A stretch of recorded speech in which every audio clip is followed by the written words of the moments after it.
So வணக்கம் நண்பர்களே, நான் உங்கள் நீங்கள் பார்த்து இருப்பது வில்லேஜ் ஃபுட் ஏரியா.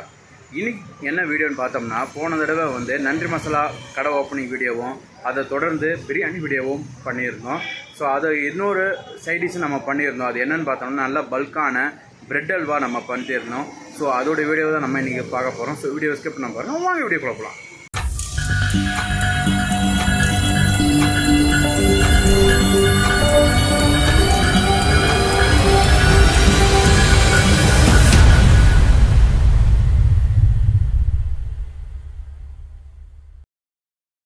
பாருங்கள் நண்பர்களே, பிரெட் அல்வாக்கு தேவையான பொருள் என்னென்னா சிம்பிளான பொருள் தான். அது வந்து ஆயிலு, ப்ரெட்டு, ஜீனி, ஸ்வீட் இல்லாத கோவா, ஏலக்காய் தூள், அதுக்கப்புறம் முந்திரி, அவ்வளோதான் நண்பர்களே. இப்போ வந்து நம்ம வந்து ஆயில் உள்ளே ஜாயின் பண்ணிகிட்ருக்கோம். இருக்கிற எல்லா ப்ரெட்டுமே வந்து இந்த நம்ம ஆயிலில் நல்லா பொரிச்சு எடுக்க போகிறோம். பொரிச்சு எடுத்து தான் அடுத்த ப்ராசஸ் பார்க்க போகிறோம். ஸோ வீடியோவை ஸ்கிப் பண்ணாமல் பார்த்துக்கிட்டே இருங்க. பாருங்கள் எவ்வளோ அழகாக நல்லா வாசனையோடு எல்லா ப்ரெட்டும் புரிஞ்சு எடுத்துக்கிட்டு இருக்காங்க. புரிஞ்சு எடுக்கிறது யாருன்னு பார்த்தோம்னா, நம்ம சிவக்கண்ணன் அண்ணனும் நம்ம திண்டுக்கல் சோத்து மூட்டை அண்ணனும் 2 பேரும் பொரிச்சு எடுத்துக்கிட்டு இருக்காங்க. பாருங்கள்.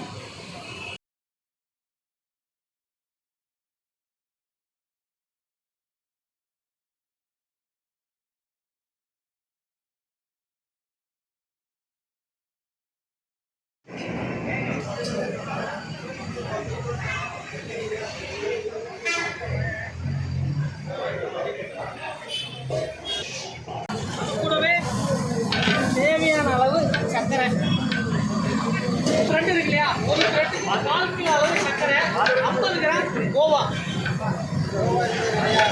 50 கிராம் கோவா, ஒரு ப்ரெட்டை எண்ணெயில் பொரிச்சு நம்ம அப்படியே போட வேண்டியதுதான். அது கூடவே ஏலக்காய் போட்டுக்கலாம், அப்படியே பணம் போல. அது கூடவே நம்ம ஸ்வீட் சேர்த்தாத கோவாவும் உள்ளார போட்டுடலாம். இந்த கோவா வந்து இந்த ஸ்டேஜில் போட்டோம்னா நல்லா சூடாக நல்லா வந்து கரைஞ்சிரும். நம்ம அந்த நல்லா கரைஞ்ச உடனே நம்ம பொரிச்சு எடுத்துருக்க ப்ரெட்டை வந்து அப்படியே உள்ளே போட்டுடலாம். இப்போ பாருங்கள் நண்பர்களே, அதோடைய கோவா, ஜீனி எல்லாம் சேர்ந்து நல்லா கரைஞ்சி நல்லா கொதிச்சிட்ருக்கு. இப்போ இந்த ஸ்டேஜில் வந்து நம்ம ஆயிலில் பொரிச்சு எடுத்திருந்த இந்த ப்ரெட்டை அப்படியே உள்ளார போடலாம். அப்படியே உள்ளார போட நல்லா மிக்ஸ் பண்ணிக்கிட்டே இருக்கலாம். அதோட திக்னஸே நல்லா மாறிக்கிட்டே இருக்கும். அதை நீங்கள் பாருங்கள்.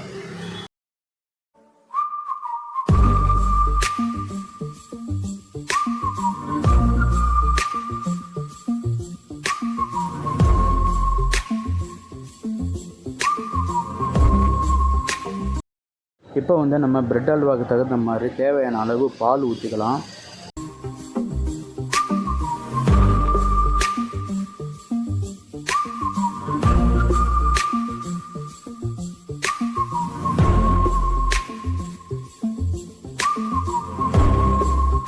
ஸோ அவ்வளோதான் நண்பர்களே, பிரெட் அல்வா சூப்பரான முறையில் செஞ்சு முடிச்சாச்சு. இதுக்கு ஃபைனல் டச் இருக்குது. அது என்னென்னு பார்த்தோம்னா, நெய்யை ஊற்றி நல்லா ஹீட் பண்ணி அதில் முந்திரியை வறுத்தெடுத்து உள்ளார போட போகிறோம். ஸோ அந்த ப்ராசஸ் தான் நடந்துக்கிட்டு இருக்கு.